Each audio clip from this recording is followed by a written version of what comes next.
Buenas noches, queridos alumnos. Si están viendo este video es porque seguramente no puedo dar la clase de apologética en persona, en vivo, porque como ustedes sabrán, los pastores de Casa de Oración en este momento estamos en el desafío ministerial que cada año se hace. Nos reunimos todos los pastores para ser instruidos, para que nos jalen las orejas, para también alimentarnos.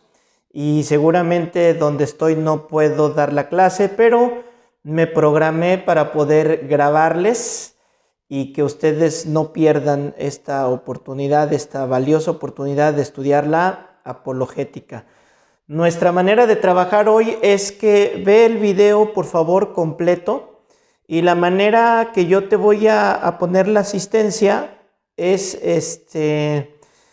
pues que me mandes mándame tu resumen de la clase, mándalo a mi correo electrónico y de esa manera yo podré ponerte asistencia y sabré que tomaste esta clase de esta manera. Ahora, como seguramente va a estar en YouTube esto, pues aprovecha la oportunidad de que no siempre las clases las hacemos en video. Aprovecha la oportunidad y compártelo con alguien para que posiblemente conozca un poco de la apologética, se interese y pueda inscribirse también en el instituto o seguir las clases a través de la plataforma de SoundCloud o conectarse con nosotros a través de Zoom. Para esto, pues ahí en los comentarios déjalo, ¿verdad? Bueno, vamos a iniciar recordando un poquito lo que vimos la clase pasada, ¿verdad? Sobre la apologética.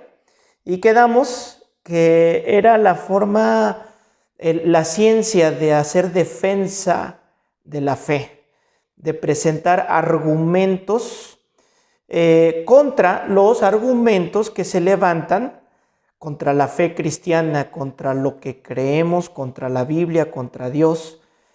Y aprendimos que estos argumentos son sobre la base del respeto y el amor. No son para entrar en contienda, no son para demostrar que sabemos, no son, si tú lo haces sobre esa base, pues ya estás en terrenos que no son bíblicos, en terrenos que no respalda a Dios. Y puede provocar el efecto contrario a lo que se pretende con la apologética. La apologética pretende preparar el corazón de las personas para que reciban el evangelio. De eso se va a tratar un poco la clase de hoy. Preparar sus corazones para que reciban el evangelio. Sacarlos de las dudas que pudieran tener o de aquellas cosas que han sido contaminados en sus pensamientos, en su corazón, y que les ha nublado el entendimiento. Nosotros les abrimos, les develamos esa cortina para que puedan conocer argumentos científicos, sociológicos, psicológicos, arquitectónicos, históricos, geológicos. De todas formas, de todas maneras, presentamos estos argumentos. Entonces, debe de tener una base de amor, una base de respeto, una base de cariño. Y vimos un ejemplo, ¿verdad? En Esteban, cuando él, siendo un diácono, siendo un servidor, él no era un pastor, él no era un anciano, él era un servidor.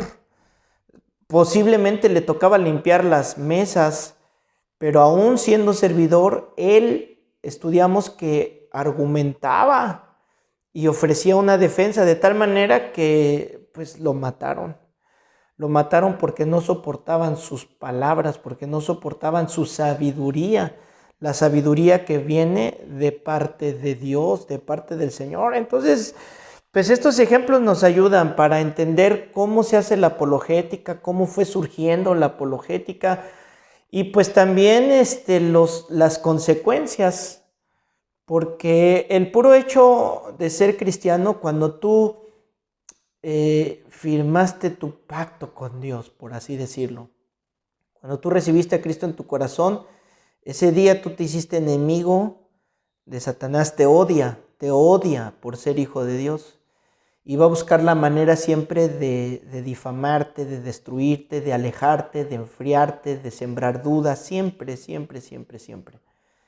Y nosotros como soldados del Señor, pues debemos estar listos para presentar defensa contra principados y huestes celestiales, porque pues las personas sabemos que muchas veces están dominados por esos demonios y nosotros vamos y nos presentamos contra todo esto, ¿verdad? Entonces vamos a ver el día de hoy cómo fue utilizada la apologética en los cristianos de los primeros 2 siglos, cómo estuvieron presentando defensa del evangelio. Así que, como todas las clases, agárralas en el aire, vuelve a escuchar la clase, si algo se te fue, pues tienes la oportunidad de pausar, de adelantar, de retrasar, para que tomes bien tus apuntes. Para mí es muy importante que oigas, porque la Biblia dice que la fe viene por el oír, así que ponte bien atento, ¿no? Bueno, entonces no se usaba la palabra apologética como tal, pero ya aprendimos que la apologética es presentar esta defensa. Pablo nos dijo lo siguiente, vamos a la segunda carta a los Corintios, capítulo 10, versículo 4. Vayan, por favor, es importante que tengas tu Biblia ahí y ya sabes lo que aprendimos en en hermenéutica. Subraya verbos, subraya tiempos, subraya personas, a quién está dirigido. Haz un análisis general, así rápido de los pasajes para que podamos entenderlo. Dice segunda carta a los Corintios, capítulo 10, versículo 4, porque las armas de nuestra milicia no son carnales. ¿Sale? Por eso yo les decía que la apologética, si te enojas, pierdes. Si ya te empezaste a enojar, pierdes. Y es que el problema con la apologética es que, no con la apologética, sino con quien pretende presentar una defensa, es que muchas veces la defensa no es del evangelio, sino es contra la persona. Ya no argumentas del tema. Tú fíjate, escucha debates, escucha esto y vas a ver que llega un punto donde una de las personas, una de las partes, deja de ver el tema que están discutiendo y trata de descalificar a la persona. Obsérvalo, se va contra la persona, no, porque tú eres esto, tú eres lo otro, y el tema ya se quitó de lado. Y si tú recuerdas, aprendimos que si tú ganaste un debate y saliste victorioso, pero destruiste a la persona, la alejaste del camino de Dios, tú perdiste en realidad. Ganaste un debate, pero perdiste la oportunidad de ser bendición. Entonces no son carnales, por ahí empieza todo lo que venga de la carne. Gálatas 5, iras, contiendas, disensiones, discusiones, chismes, todo eso ponlo aparte. Nuestras armas, por lo contrario, dice Pablo, son poderosas en Dios para la destrucción de fortalezas. Ahora el concepto que lleva este pasaje y las fortalezas de las que está hablando tiene que ver con fortalezas mentales. Las fortalezas que se levantan cuando fuimos enseñados de una manera, nos pusieron fortalezas que cuando viene un pensamiento contrario a lo que nos enseñaron, inmediatamente pues está esta fortaleza que no permite pasar, y esa fortaleza puede ser buena, ¿no? Cuando fuiste instruido en verdades bíblicas, pues sí, pero también está la filosofía del mundo, Netflix, Disney, YouTube, todas las plataformas que te crean un pensamiento, pues te crean fortalezas, porque te sembraron ideas, te sembraron filosofías que uno agarra. Incluso libros, a mí me encanta la lectura, es algo que disfruto mucho, pero siempre tengo la conciencia de que aunque lo haya dicho un libro o cualquier autor, no, o sea, la verdad es la verdad bíblica, es Dios, siempre lo llevo a la Biblia. Entonces la palabra de Dios y estas armas espirituales, dice el verso 5, derriban argumentos. Por eso digo que las fortalezas tienen que ver con pensamientos, porque el contexto nos da esta idea, que son argumentos. Y fíjate cómo tiene que ver con el pensamiento, porque sigue diciendo, y toda altivez que se levanta contra el conocimiento de Dios. Y ve, y llevando cautivo todo pensamiento a la obediencia de Cristo. Aquí está la apologética, aquí está la manera de hacer apologética. No es con la carne, sino con el Espíritu. El profeta dijo, no es con espada ni con ejército, es con su Santo Espíritu. ¿Y qué va a hacer con este Espíritu de Dios que nos recordará las cosas, que te va a recordar versículos bíblicos, que cuando abras tu boca Él te va a dar los argumentos? El Espíritu de Dios, hasta tú te vas a quedar así como, ah, caray, yo dije esto. Órale, hasta tú te vas a sorprender.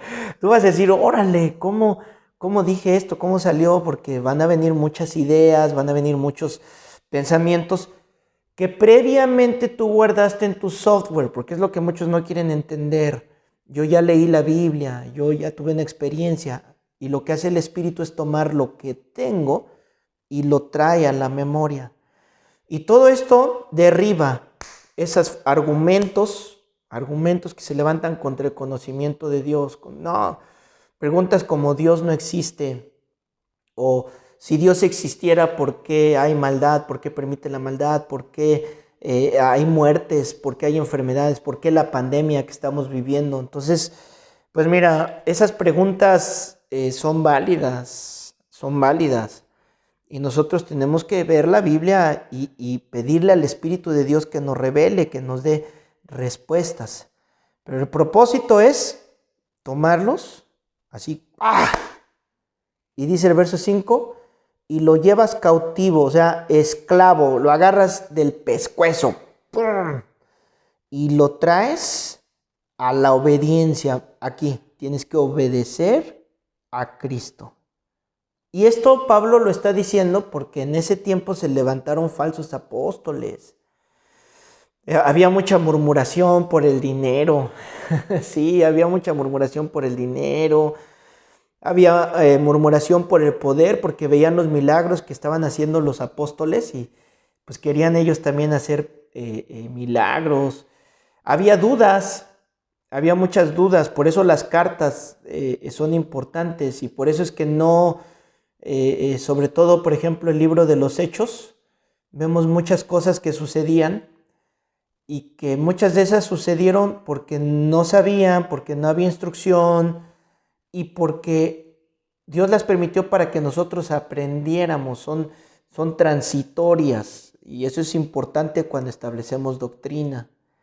Entonces, como había muchas dudas, como había mucho rollo, entonces escribieron los apóstoles, escribieron estas cartas que nos dejaron para instituirnos. Y Pablo está diciéndoles esto por todos los falsos apóstoles, las falsas doctrinas. En aquel tiempo había mucho gnosticismo, ahorita vamos a ver un poquito de eso, y que se tenía que ofrecer una defensa de todo eso. Vamos a ver otro ejemplo en Judas. Judas, por favor, acompáñenme. Judas capítulo 1, en el versículo 3. Judas, ¿verdad? El versículo 3. Esta carta de Judas es bien buena para todo lo que es apologética, para lo que es la defensa de la fe, porque Judas hace mucha defensa, exhibe mucho. Es muy importante que la estudies con detenimiento. Tal vez esa pudiera ser tu tarea. No me gusta decirle tarea porque inmediatamente creamos conflictos en la mente con eso, pero yo te sugiero que la pongas en tu lectura tal vez matutina o en tu rato así de ¿qué leo? Échate esta carta y como los que ya estuvieron en hermenéutica, haz uso de la hermenéutica. Los que no, pues te animo para que sigas en el instituto y cada cuatrimestre, cada módulo, vemos diferentes materias que te van a ayudar muchísimo. Dice el versículo 3, amados, por la gran solicitud que tenía de escribiros acerca de nuestra común salvación, me ha sido necesario escribirles exhortándolos, y aquí va la apologética, que contiendas ardientemente por la fe que ha sido una vez dada a los santos. Porque algunos hombres han entrado encubiertamente, lo que les decía. La apologética a veces es, pues sí, para personas que no tienen conocimiento de Dios, pero aún en la fe, en el conocimiento, hay personas que se infiltran. Y dice que han entrado encubiertamente, los que desde antes habían sido destinados para esta condenación, hombres impíos, que convierten en libertinaje, ojo, en libertinaje la gracia de nuestro Dios. Hablan de una gracia ya no sana y ya no santa, porque sí, tenemos la gracia de Dios definitivamente, predicamos la gracia, la gracia es gratuita, pero, o sea, a nosotros nos fue gratuita, pero fue una transacción costosísima, tiene un precio y estos la abarataron, la gracia, y abusaban de muchas cosas como ahora lo estamos viendo. Y fíjense, y niegan a Dios, el único soberano, y a nuestro Señor Jesucristo. Porque la defensa en este tiempo era contra propios judíos. Acuérdate que el primer ataque empezó de propios judíos. Y entendamos que el judaísmo no es el cristianismo. No es, hermanos. Y lamentablemente hay muchos cristianos que por no leer las escrituras, pues están perdiendo. Algunos cristianos que se interesan en el judaísmo, y que no es malo, es bueno. Como estudiante del instituto es bueno que conozcas las raíces griegas, hebreas, que entendamos el judaísmo porque surge del judaísmo. Y los judíos adoran a Dios, el Dios verdadero, a Elohim, el eterno. Eso es cierto. Pero ¿qué pasó? Que vemos a Jesucristo desde Génesis en la ley, pero los judíos no lo entendieron, no vieron la misericordia y gracia de Jesucristo en la ley, en los profetas, y siguen viviendo igual. Y ahora tú ves algún mexicanote, ¿no? Que ya se siente judío, y pasa lo mismo, que ya sacan a Cristo, como dijo Judas, ¿no? Niegan a Dios, el único soberano, y niegan a nuestro Señor Jesucristo. Lo niegan totalmente. Entonces, pues ellos tenían que levantar esta defensa porque las primeras reuniones eran en sinagogas. Pablo predicaba en las sinagogas y les explicaba. Cuando Jesús se encontró a los caminantes de Maús, ¿te acuerdas? Dice que les empezó a abrir las escrituras. La palabra abrir es la palabra hermeneos, que de donde viene hermenéutica, o sea, les empezó a hacer una exégesis, a interpretar, eso es la hermenéutica. Les empezó a interpretar, y dice la Biblia, desde Moisés, o sea, la ley y los profetas, les empezó a decir cómo ahí ya estaba el evangelio y lo que le iba a acontecer a Jesucristo. Y ellos terminaron diciendo, ¿no ardía nuestro corazón? ¿Por qué? Porque ya estaba en el Antiguo Testamento, ya está. Jesucristo está desde Génesis y está hasta el Apocalipsis, pero ellos no lo veían. Entonces cuando Pablo se acercaba les decía, ese Cristo del cual hablaron los profetas, ese Cristo que habló tal y que dice en tal pasaje, es Jesús. Y cuando decía Jesús, y fíjate, es el problema hasta ahora, no, Jesús no, ¿cómo Jesús?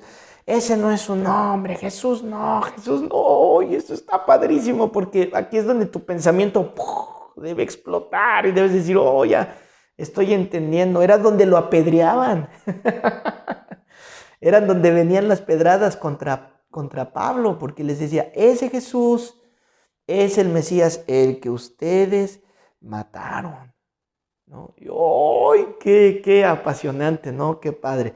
Entonces, pues, ¿qué pasó? Que entonces los cristianos empezaron a entender su posición en el judaísmo, pero los llamaron ahora cristianos. Eran judíos cristianos y la primera iglesia cristiana, la primera iglesia fue judía. ¿Y por qué les llamaban cristianos? Porque eran seguidores de Cristo. Y ahora nosotros cuando lamentablemente hablamos de un cristiano, pues decimos porque alguien va a la iglesia. Pero no es así, un cristiano no es el que va a la iglesia. Un cristiano es el que nació de nuevo, un cristiano es el que es salvo. Eso debería de ser, pero pues lamentablemente no sabemos, ¿no? Bueno, se levanta un movimiento en los primeros 200 años contra el cristianismo, pero este movimiento se infiltra, se mete en el cristianismo como el gnosticismo, o sea, se mete el gnosticismo y se mezcla con el cristianismo. Entonces se empezó a ver cristianos que practicaban el gnosticismo. Y hemos ya estudiado, cuando estudiamos la materia de la historia de la iglesia, solo voy a dar pequeños rasgos, voy a mencionar muchos, pero solo pequeñas partes porque los que ya tomaron historia de la iglesia lo van a entender luego, los que no lo vamos a ver con detalle. Pero ustedes se van a dar cuenta que hay cartas y cartas y cartas escritas por los padres de la fe, por los primeros padres, que defendían la fe cristiana y defendían el cristianismo. Y bueno, las cartas, ¿no? Estas, Juan, las 3 cartas que escribe, lo que escribe Pablo, pues son defensas. Y en este caso, ¿qué era el gnosticismo? Bueno, era, para ponértelo en términos sencillos, empezó a meterse mucho misticismo en la iglesia cristiana. Se empezaron a meter muchas prácticas esotéricas, muchas prácticas de brujería. Y ojo, porque actualmente se está haciendo. Esto del gnosticismo viene desde hace muchísimo tiempo. Entonces, el gnosticismo pues no se mete con Jesús, no se mete con Dios, al contrario, ellos se van mucho a las prácticas espirituales, al ilusionismo, son muy espiritualoides y hacen muchas prácticas, y ahí es donde muchos cristianos estamos cayendo en el error. Yo les he dicho muchas veces, hermanos, el aceite, por ejemplo, el aceite es aceite, y muchos cristianos hacen del aceite una pócima. Cuidado cuando tú haces del aceite una pócima, porque le estás quitando la gloria de Dios y te estás metiendo a glorificar, a darle poder a algo inanimado, lo estás espiritualizando, algo que no, que solo era un símbolo que se utilizaba, pero ahí no hay poder. El poder viene de Dios. Hacían prácticas o pretendían meterlas en los Corintios, por ejemplo, que era un lugar donde había mucha brujería. Pues los corintios le reclamaban a Pablo y le decían, estoy parafraseando lo que Pablo les ponía en orden, presentaba defensa. ¿Por qué otros pueblos o por qué otras religiones tienen trances? ¿Por qué otras religiones terminan tirados en el suelo y en éxtasis? Y entonces los corintios querían traer todas esas cosas a la iglesia porque se convertían, practicaban el culto, las orgías y todo eso lo practicaban, entonces se convertían, y ya convertidos, pues ahora les quedaban ciertas cositas de allá y las querían mezclar con la iglesia, con el cristianismo. Y empezó a haber desorden. Entonces Pablo, ey, no se vayan con la finta. No se vayan con la finta. Hay muchas cosas ciertas. El poder del Espíritu de Dios, híjole, mano, hace muchas cosas, es cierto. Pero luego con el falso argumento de darle libertad al Espíritu, se cometen herejías y entran las emociones. Y nuevamente es que somos de emoción, sí, pero el Espíritu está sujeto al profeta. Pero como no leemos la Biblia, no sabemos. Entonces dejamos que esas emociones se desborden y entra la carne y ya no es el Espíritu. Porque el Espíritu es ordenado, el Espíritu tiene control, y ciertamente cuando te toca tu cuerpo desfallece. Imagínate, estamos diseñados para 5 voltios y de repente viene una descarga poderosa, pues nuestro cuerpo, que está conectado con nuestro cuerpo espiritual, pues lo resiente. Sin embargo, no suceden cosas como muchos las traen de ritos de brujería, de ritos satánicos, de ritos celtas, de muchas emociones, porque en esos tiempos se drogaban. Entonces, al drogarse entraban en un éxtasis. ¿Te acuerdas en los 60 cómo todos písanlo porque se metían el peyote?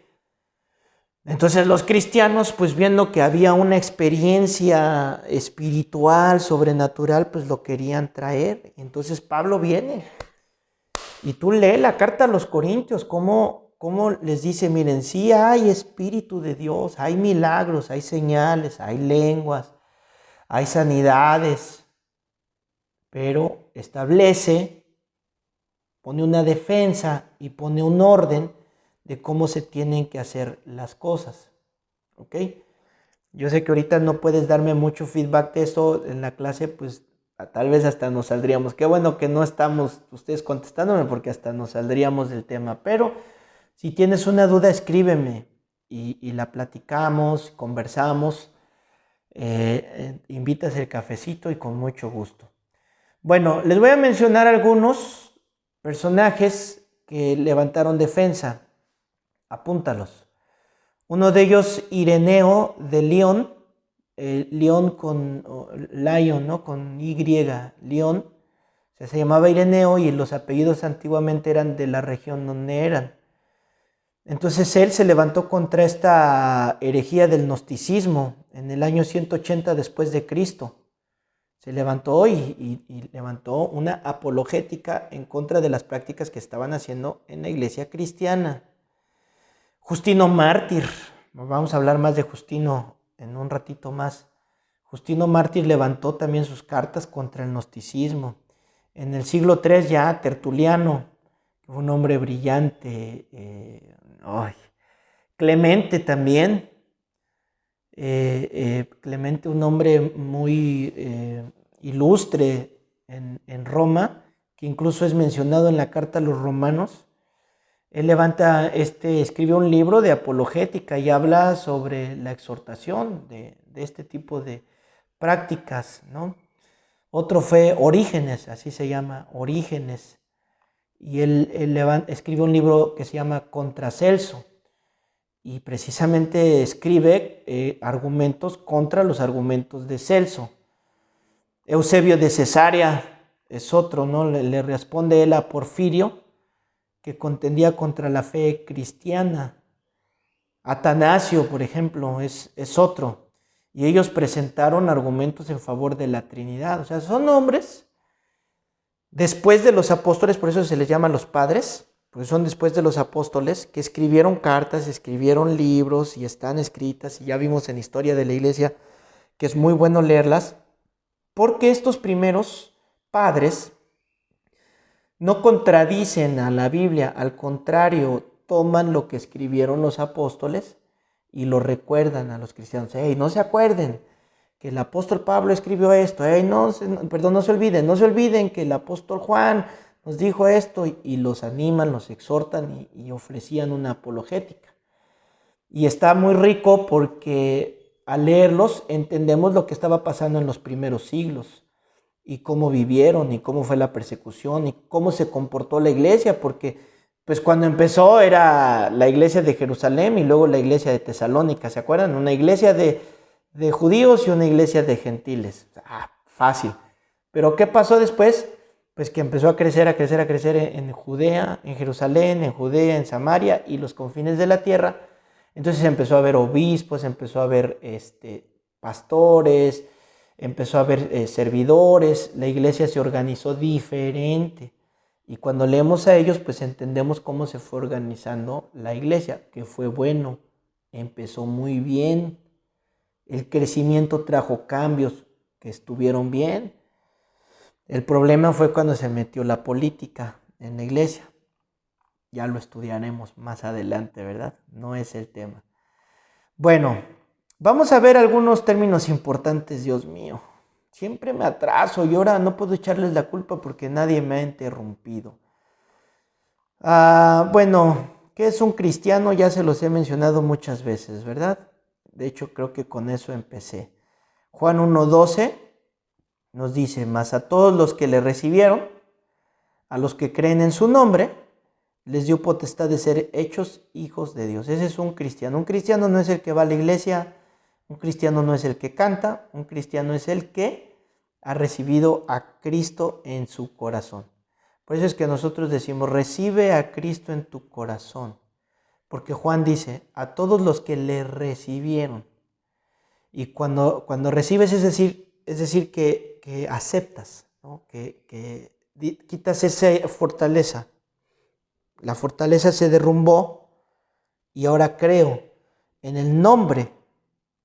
¿Cuál es el nombre? Que Jesús es el Señor. El nombre no es Jesús. El nombre es que es el Curios, el Señor, el Salvador. Porque muchos lo ven como Salvador, pero no lo ven como Señor. Y es las dos. Nos salva, pero también somos sus esclavos. Nos suena duro, pero así es. Entonces nos da el derecho de ser hijos de Dios, los cuales no son engendrados de sangre, ni de voluntad de carne, ni de voluntad de varón, sino que ahora tenemos una voluntad divina, como le dijeron a Nicodemo. Nacimos del cielo, nacimos de Dios, como dice Juan, sino de Dios. ¿Okay? Entonces los cristianos practicamos el cristianismo. ¿Y qué es el cristianismo? Bueno, son cristianos dirigidos y facultados por el Espíritu de Dios. Lo repito, cristianos dirigidos y facultados por el Espíritu de Dios, que pusieron su confianza en Jesucristo y que hacen la voluntad de Dios, obedecen su palabra y viven respecto a la palabra de Dios. El cristianismo surgen de Cristo y por la obra del Espíritu Santo, ¿verdad? Bueno, vamos a ver un poquito vamos a meternos un poquito más en la historia para entender cómo fueron estos pasos de la apologética y que nosotros debemos de estar preparados para responder. Primero, recuerden ustedes que los judíos eran cautivos de Roma, ¿lo recuerdan? Roma era el imperio que los tenía. Entonces, cuando los cristianos surgen del judaísmo, pues los primeros cristianos judíos fueron considerados una religión ilícita, una religión no permitida. ¿Por qué? Porque pues los consideraban que no solo seguían a la ley mosaica, sino que ahora eran seguidores de Cristo. No entendían que es lo mismo ser seguidor de Cristo y seguir la ley mosaica. Entonces, ¿qué pasó? Que el gobierno romano los veía igual, cristianos y judíos, ¿sale? Para el gobierno romano, pentecostales, bautistas, presbiterianos, etcétera, etcétera. El gobierno decía, ay, protestantes, ¿no? Algo así para que me entiendas. Así los veía, ¿no? Porque al principio, pues, se reunían en las sinagogas y eran judíos todos ellos. Pero, ¿qué pasó? Pues los judíos se levantaron contra los cristianos y los judíos empezaron a poner al gobierno romano en contra de los cristianos porque les decían que Jesús se levantaba como un rey en contra del emperador romano, en contra del César. Ahí fue donde los romanos dijeron, a ver, ¿cómo que otro rey? ¿Cómo que una sedición? Y empezó a ver a los cristianos mal. Empezó a atacar a los cristianos, ¿no? Entonces, desde ahí, pues tenía que defenderse los cristianos. Y los cristianos no se iban a defender con armas, no se iban a defender con espadas, sino con la palabra. Entonces, número 1, era considerada una religión ilícita. Número 2, pues los cristianos, apúntalo, se negaban a sacrificar en honor al emperador romano. Se negaban a adorar, a doblar su rodilla al emperador romano. Se negaban. Entonces esto, obviamente los acusaban de sedición, los acusaban de traición. Estaban en la plaza y tenían que declarar, cuando veían a César, levantaban su mano y decían, salve Curio César, ¿no? Declarando que César era un dios con de chiquita, y todos lo consideraban un dios. Pero cuando le preguntaban a los cristianos decían, no voy a doblar mi rodilla, no voy a adorar, no voy a sacrificar contra, a el César, a un emperador, porque mi rodilla solo se doblará ante Jesucristo. Entonces, pues los empezaron a perseguir. Tenían que levantar defensa de por qué eran inofensivos y no eran enemigos de Roma. Sin embargo, pues Roma los tenía así. Y yo creo que si tú has leído un poquito la Biblia, inmediatamente vino a tus pensamientos estos tres hombres. A ver, ¿te lo sabes? ¿Quiénes fueron? Escríbelo rápido, te doy 5 segundos. 1, 2, 3. Sadrach, Mesach y Abednego. Que cuando se hizo la estatua, recuerdas, y se mandó a pregonar que cuando sonaran los tamboriles, las trompetas, todo el mundo tenía que postrarse, todo el mundo tenía que doblar sus rodillas y adorar a la estatua. ¿Qué hicieron ellos? Públicamente dijeron, no vamos a doblar la rodilla, no lo vamos a hacer. Presentaron defensa, presentaron apologética ante el rey. ¿Cuál fue la consecuencia? Los metieron al horno, lo calentaron 7 veces más. ¿Cuál fue la bendición? No les pasó nada. Y todavía la Biblia dice, ni a humo olían, ¿no? Qué padre bendición. Cuando se prohibió orar, ¿recuerdas? Cuando se prohibió orar y que Daniel, a ver si me acuerdo bien, durante 30 días, ¿y qué hizo Daniel? Daniel se puso a orar y se subía a su aposento alto, y dice la Biblia que abría las ventanas para que lo vieran.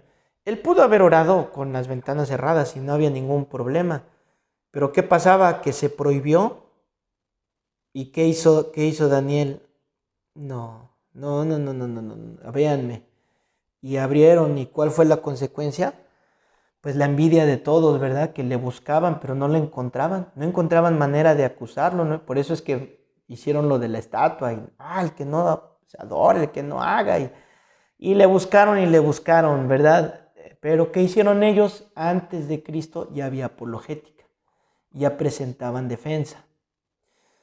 Número 3.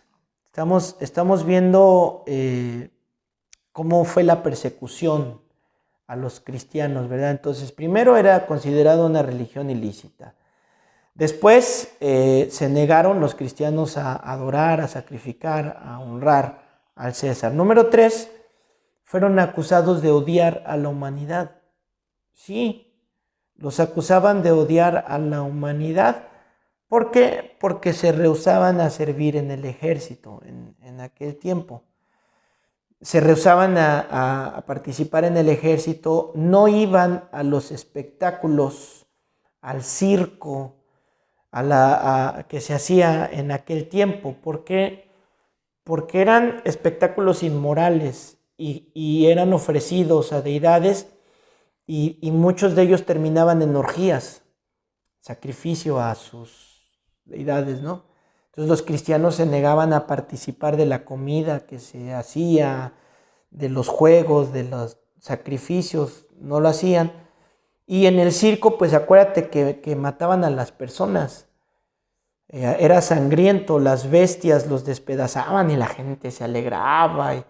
Y de hecho, pues, ¿qué terminaron haciendo? Metiendo, ¿no quieren ir? Pues ahora ustedes van a hacer el espectáculo.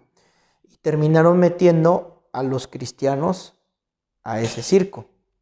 Entonces, pues debemos de tener esto en mente. Y como se negaban a esto, se negaban a entrar a mandar a sus hijos a las escuelas públicas en aquel tiempo.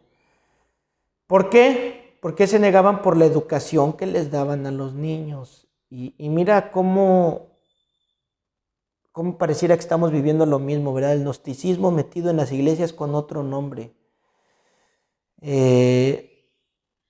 Ahí me regalaron un libro está en inglés, circle maker, algo así, ¿no? El hacedor de círculos, algo así, donde te dicen que pongas un círculo, ¿no? Y te metas a orar dentro de ese círculo. Y esa es una práctica de la brujería. Cuando las brujas, los brujos, los chamanes manejan a los demonios o los invocan, estos demonios pues no respetan a nadie ni a ellos mismos. Entonces estos chamanes se meten, o las brujas, que son reales, se meten dentro de ese círculo de sal, a veces de cal o de algo, se meten dentro de él para, si estás dentro del círculo, te protege. ¿Y qué creen? Que ahora en muchas iglesias hasta regalan, a mí me lo regalaron, para que hagas esa práctica, te pongas a orar dentro de un círculo. Y cuidado, cuidado, se ve bien bonito y te dan argumentos bíblicos. Te dan argumentos bíblicos. Yo no había pensado en esto. Cuando Satanás te ofrece argumentos bíblicos, muchas veces uno piensa que el argumento que te va a meter Satanás, pues tú rápidamente lo vas a contraatacar con otro argumento bíblico. Pero recuerda que tiene mucha sabiduría, tiene mucha inteligencia. Entonces los argumentos que va a meter es que va a usar la misma Biblia para confundirte. Va a utilizar mismos pasajes, obviamente manipulados, mal interpretados, para meterte dudas. Y cuidado, porque así trabaja el enemigo. Luego, cuando tenga oportunidad en el cafecito que me invites, te cuento unos testimonios de personas que han estado en la brujería, que han platicado, y cómo utilizaba argumentos que a una persona que no está bien firme en la palabra de Dios, le pueden mover. Bueno, entonces eran acusados los cristianos de odiar a la humanidad, ¿no? Por no hacer lo que todo mundo hacía. Es que aquí todos somos amor, aquí todos recibimos a todos, aquí les enseñamos a nuestros hijos que si quieren ser jirafa, pueden ser jirafa. Aquí les decimos a nuestros hijos que si ellos quieren hacer lo que quieran, vestirse como quieran, pues lo pueden hacer. Peace and love, peace and love.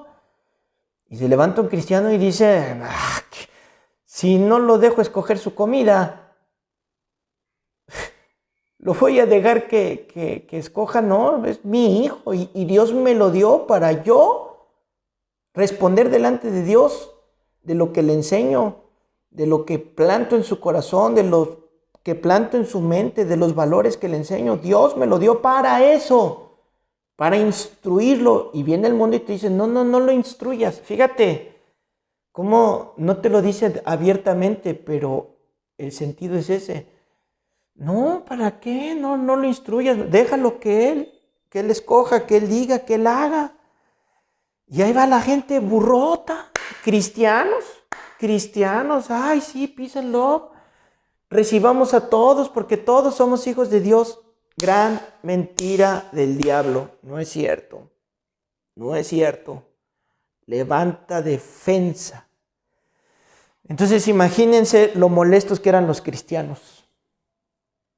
O imagínense lo molestos que somos los cristianos para el mundo. Somos molestos. Y yo sé que como esto está en YouTube, sé que soy molesto para muchos, pero ¿sabes qué? Has molestado tanto a Dios. Has molestado tanto a Dios con tus pensamientos, con tus palabras, con lo que has deshecho en tus hijos, con lo que no te has consagrado, que no me importa ser molesto para ti, con tal de que te arrepientas. Número 4.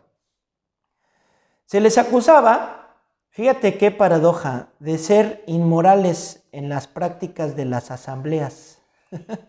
Sí, decían que eran inmorales, pero esto era porque eran rumores, ya saben, gente que ni siquiera está bien metida, que no entiende muy bien.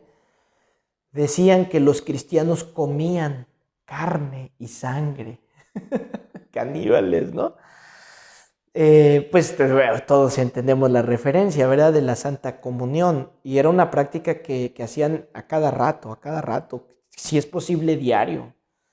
Diario tenían esta Santa Comunión. Por eso es que perseveraban en el partimiento del pan. porque se reunían y convivían y platicaban. Y es lo que yo insisto en las iglesias, hermanos. Primero reúnete, no dejes de reunirte. El diablo te va a meter tantas ideas que van a parecer bien bonitas. Bien bonitas. No, y no te congregues, no lo hagas. Cuidado, porque la Biblia dice lo contrario. Cuidado, honra a Dios. Y venir a la iglesia no es como, ya escuché, ya me voy. No, porque la iglesia es más allá, es compartir el pan, perseverar en la doctrina, hacer amistad, estrechar vínculos, es lo que hacían ellos. Incluso los acusaban de borrachos, ¿no? Porque bebían el vino. Esa es bola de borrachos. ¿Por qué? Porque participaban de la Santa Cena, pero eran rumores. ¿Y qué tenían que hacer? Tenían que aclararlo, apologética. Levantaban apologías para defender de todos esos rumores, chismes, que se levantan contra un cristiano. Es que un cristiano odia a los homosexuales. Apologética. A ver. No los odiamos. De hecho, la Biblia nos manda a no odiar a nadie. Pero no comparto su vida.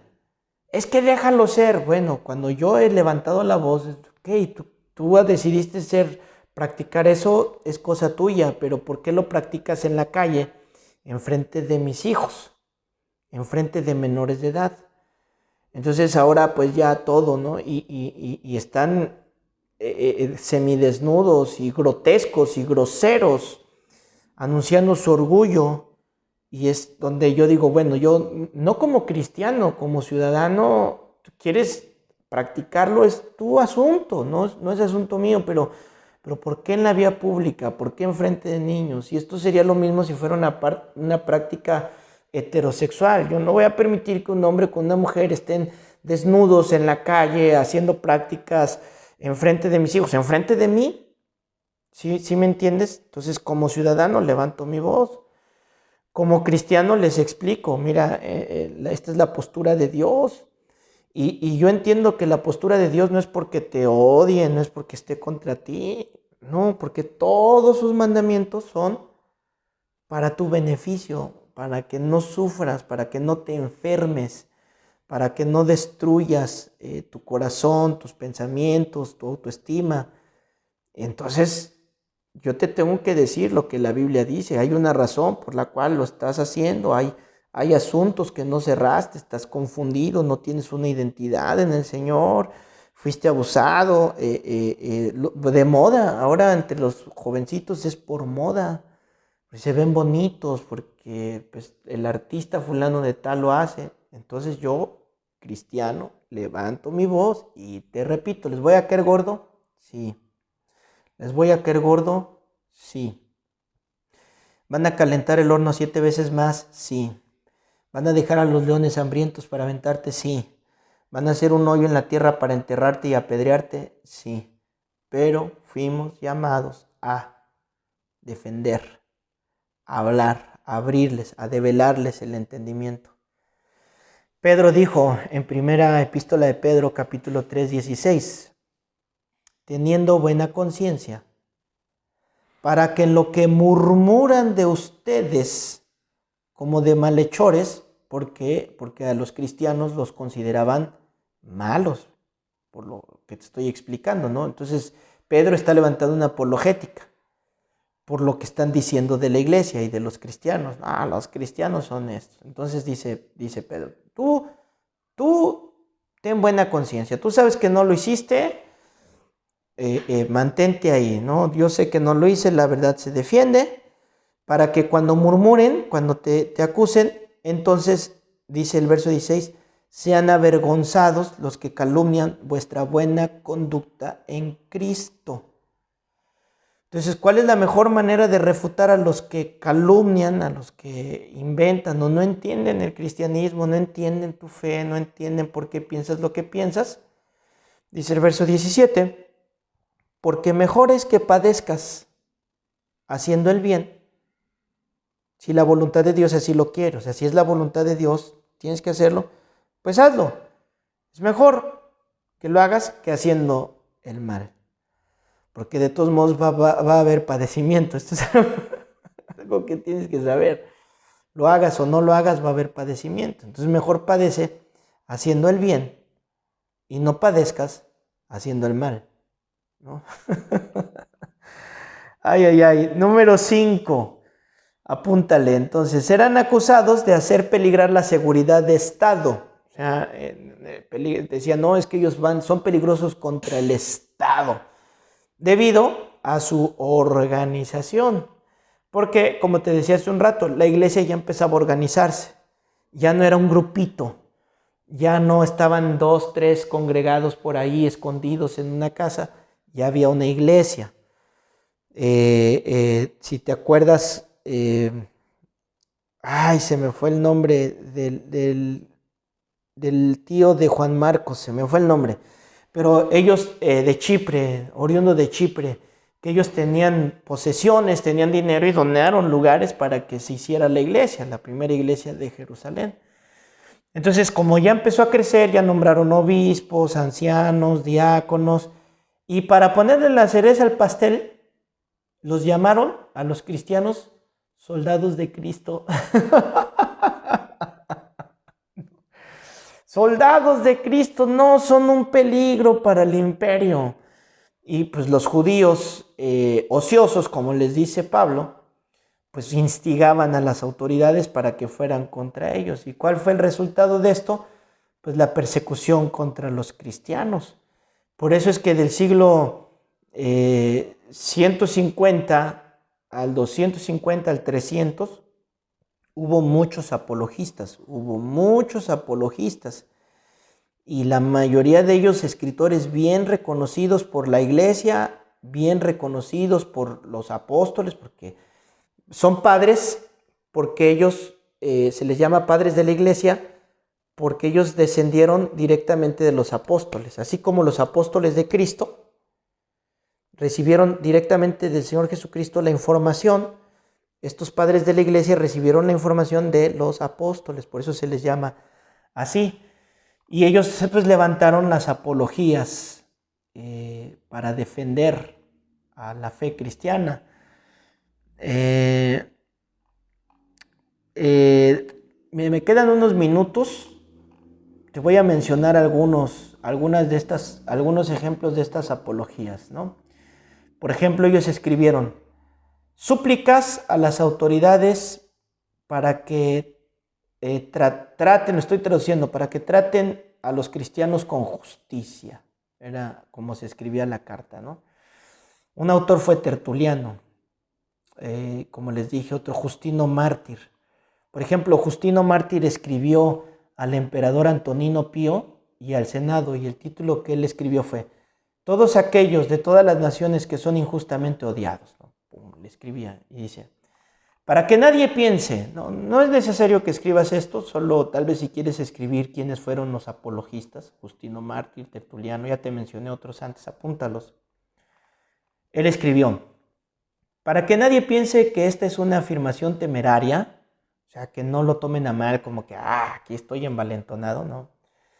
Demandamos que los cargos hechos contra los cristianos sean investigados y de ser encontrados culpables se les castigue como merecen. O sea, es una apologética, un apologista. Está diciendo, a ver, no, yo vengo aquí muy envalentonado, pero les pido que se investigue.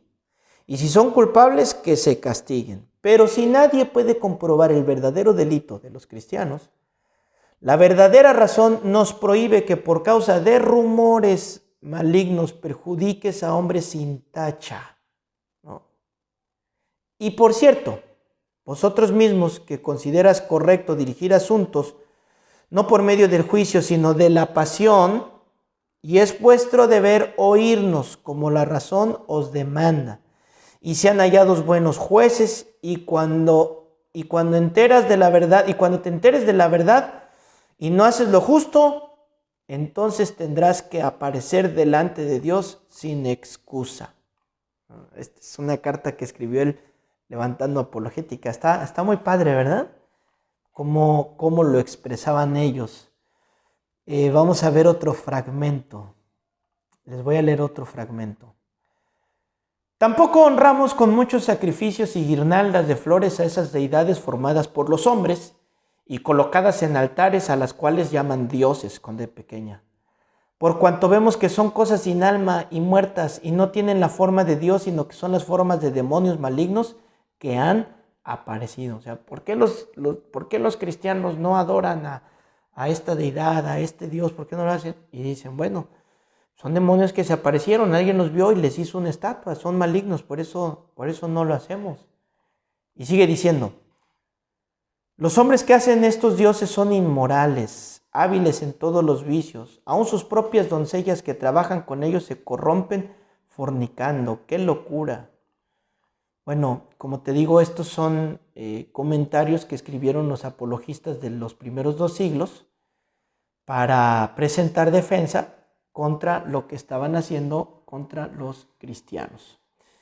Y bueno, voy a terminar, por ejemplo, ya con Tertuliano. Solamente te voy a decir unos títulos que escribió Tertuliano. Tertuliano escribió estos temas, por ejemplo, no pedimos favores, solo ser conocidos. Es un tema, una carta que escribió. La injusticia de la ignorancia, otro. Obligados a guardar silencio. Otro tema que escribió fue la ceguera para lo bueno. El odio a hombres inofensivos por un hombre inofensivo. La legislación contra los cristianos es injusta y es absurda. ¡Wow! ¿No? ¡Wow! Bueno, vamos a dejarlo aquí y la próxima clase seguimos. ¿Por qué era necesario escribir todas estas apologías? ¿Por qué es necesario hasta la fecha? Recuérdame en la próxima clase esta pregunta. ¿Por qué es necesario que escribieran? Y te adelanto un poquito de la clase. Muchas veces César ni leía estas cartas. El Senado muchas de estas cartas las ignoraron. Entonces, ¿por qué era necesario escribir apologías si no siempre llegaban a quienes iban dirigidas? Eso lo vemos en el mismo canal y a la misma hora. Y por cierto, si tú no eres del Instituto Bíblico y llegaste hasta aquí en la clase y te interesó y te gustó, bueno, ponle ahí un like a esta transmisión de YouTube, búscame y contáctame y estés donde estés porque el Zoom es a través, el instituto es a través de la plataforma de Zoom. Tenemos estudiantes de Oaxaca, de Mérida, de Cancún, de la Ciudad de México, de Guadalajara, de varios lugares de Yucatán. Entonces tú también puedes ser parte de este instituto que te va a ayudar a afirmarte más en la palabra del Señor, a que tu fe sea firme. Bueno, hermanos queridos, buenas noches, sayonara, que Dios les bendiga. Como dicen en maya, kiwikibao. Hasta pronto.